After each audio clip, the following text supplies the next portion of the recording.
Soya chunks तरकारी तो समस्ते खाई बट मु आज किसी अलग ट्राए कर देखा चलते।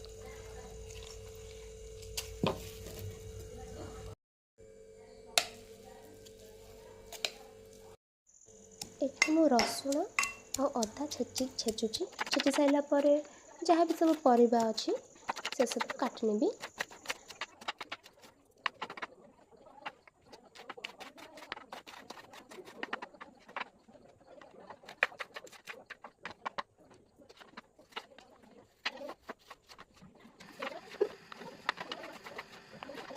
परिबा सब छोट छोट कर काटी नहीं।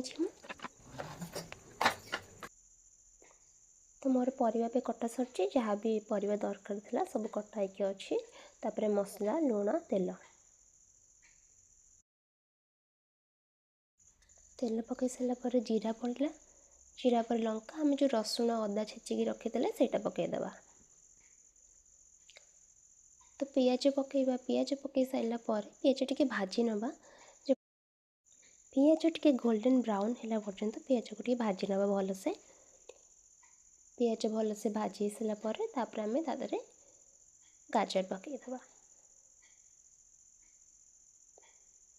तो गाजर सॉफ्ट है पर्यंत तक भाजवा।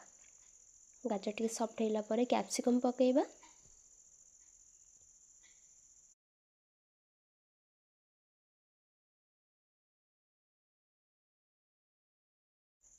आम टमाटो पकईवा टमाटो को भल भाव भाजी नवा।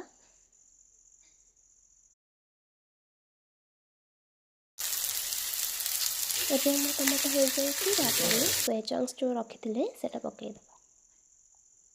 तापर मिक्स करके भितर मसला जमीक हल्दी लंका गुंड निज स्वाद हिसाब से आप पकेबे। आपड़ केते राग खाती से हिसाब से लंका गुंड पकेबे।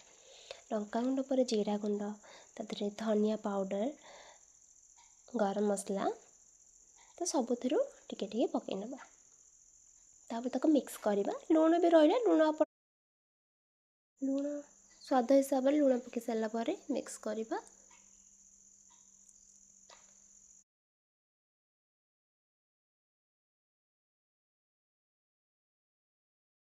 तो लास्ट को धनिया पत्र पकईवा।